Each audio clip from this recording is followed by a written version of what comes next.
Sa mga kakasahod pa lamang at bibili na ng bulaklak para sa inyong mga special someone para sa Valentine's Day bukas, pwede pang humabol sa pamimili sa Dangwa. Pero kumusta na kaya ang presyo ng mga bulaklak? Alamin natin sa pagbabalita ni Mobile Journal, Francis Rivera. Francis, tumaas na ba uli yung presyo ng mga bulaklak dyan? Cheryl, payday Friday na rin ngayon. Kaya naman dagsa rin ng ating mga kapatid na bumibili ng bulaklak para nga bukas sa araw ng mga puso. At Cheryl, may kita nyo nga sa aking likuran na halos busy-busy na nga ang ating mga kapatid na florists at yung mga nagtitinda ng mga bulaklak dito sa Midangwa. At syempre, agaw pansin din yung malaking arko ng puso na malaking arko ng puso na ito dito sa may entrance mismo ng Dangwa. At ito nga, no, si Sir, at talagang maraming binibili at maraming nagpapagawa sa kanya. Sir, kamusta ang paggawa ngayon? Ayos kami, marami nagpapagawa ngayon dito. Halos hindi pa nga, di ko na nagagawa dahil sa dami-dami rin ako. Customer. Oh, hanggang anong oras kayo dito? Hanggang ako. Ah, Ako yung mga alas 5 lang ako ng hapon. Sila, ng bukas sila. ayan ang isa sa mga florists na naggagawa at nag-aasikaso nga ng mga order ng mga customer kasi dito sa Dangwa pwede kayo magpa-personalize or customize sa mga bouquet at mga bulaklak. Doon naman sa presyo, Cheryl, ay bahagya nga araw na nagtaas ang presyo ng mga bulaklak dito. Ayon sa mga nakausap natin, pumalo na o tumaas ng 100 hanggang 200 piso yung mga bulaklak na binebenta nila ngayon. Gaya na lang sa mga assorted na bouquet na ngayon ay naglalaro ang presyo sa 1,000 to 2,500 pesos. Ang pinakamahal na natanungan natin ay pumapalo ng 6,500 peso ang presyo. Sa Sunlight, 150 pesos ang per pieces. Sa Carnation naman, 900 pesos, 20 pieces na yan.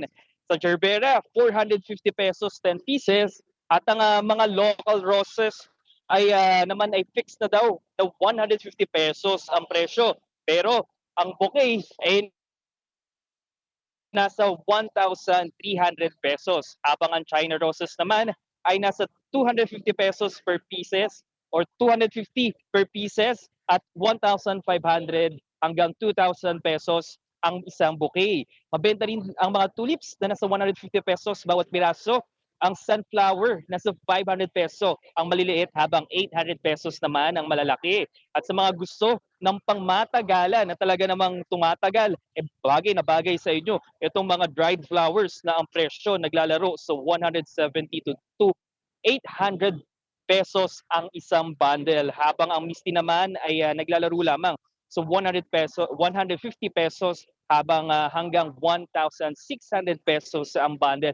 Yung mga labor nung mga florist na naandito, yung mga nag-a-arrange nga ng mga flower, pumapalo yan ng 300 to 500 pesos. Cheryl, inaasahan pa nga na mas dadagsa pa ang ating mga kapatid na pupunta dito sa Dangwa mamayang hapon hanggang gabi at hanggang bukas din daw para nga doon sa mga nais pang humabol na bumili ng mga bulaklak para sa kanilang mga mahal sa buhay. Cheryl, yan na muna ang update dito sa Dangwa. Balik sa inyo, Jen. Francis, sabi mo nga tumaas na ng 100 to 200 pesos. Yung budget mo ba, pasok pa? At may pagbibilang ka ba? Nakabili ka na ba? Yes, Cheryl, yung budget naman natin for the season or for tomorrow, pasok na pasok kasi pwede pa naman kayo makipagtawaran dito sa mga nagtitinda, sa mga nagbebenta rito, no? At isa pa, no, dun sa pagbibigyan natin, marami tayong pagbibigyan. Talagang abangan na lang nila. Madami, Hindi, biro lang. nako, easy lang ha, madami kang pagbibigyan ha. Alright, Mga mahal natin sa buhay. maraming salamat, Mobile Journal, Francis Rivera.